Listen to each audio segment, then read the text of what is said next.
O'rtoq, meni kechir. Sen oldingda aybdorman. Hammasini tushuntirib beraman. Mani o'rtog'dimi? Tushundingmi? O'rtoq, o'zingni bos. Sani deb onamni yo'qotdim. Ha, menga qara. Men senga oilamni, omonatimni ishonib topshirgan edim.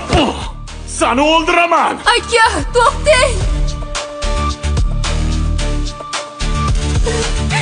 Unaqa qilmang, iltimos aka. Do'stingiz sizga xiyonat qilmagan. Hozir men sizga hammasini tushuntirib beraman.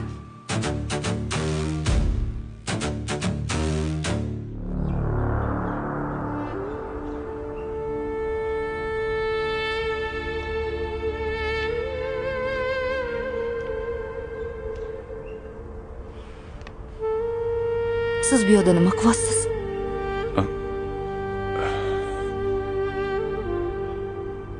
Zebo, yaxshimisiz? Yaxshi, rahmat. Sizga hammasini aytib beradigan vaqt keldi. Nimani? 2000-yil onangizlarning kasalligi tufayli Sodiq ikkalamiz doktor bilan ko'rishdik. Hammasi shundan keyin boshlandi. Menga qog'ozga o'ramasdan gapiravering. Doktor, onam tuzalib ketarlarmi? Uka, onani kasalliklari juda ham og'ir. Uni davolash uchun juda katta pul kerak. Shunda ham tuzalib ketishlariga kafolat yo'q. Doktor bilan suhbatdan keyin onaxon tuzalib ketishlari uchun pul qidirishni boshladik. Hech kim yordam bera olmadi. Do'stim ilojsizlikdan qiynalayotganiga shundoq qarab tura olmas edim. Onaxonning hayotini saqlab qolish uchun oxiri tavakkal qilib jinoyatga qo'l urdik. Lekin restoranni katta edi, kamida 500 mingga sotgandir. Yana ana kelyapti. Menga qara, sen hushyor bo'lib turgan, tushundingmi? Faqat pichoqqa ehtiyot bo'l, o'rtoq.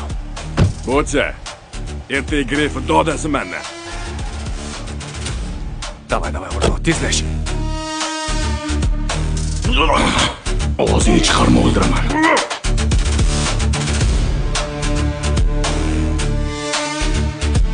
Ketdi, boss. Mahallada operlar yuribdi. Qanaqa oper? Bo'lmayapti. O'g'irlab ketdi. Tavat qil. Ay, qoch ketdi. Ketdi, boss.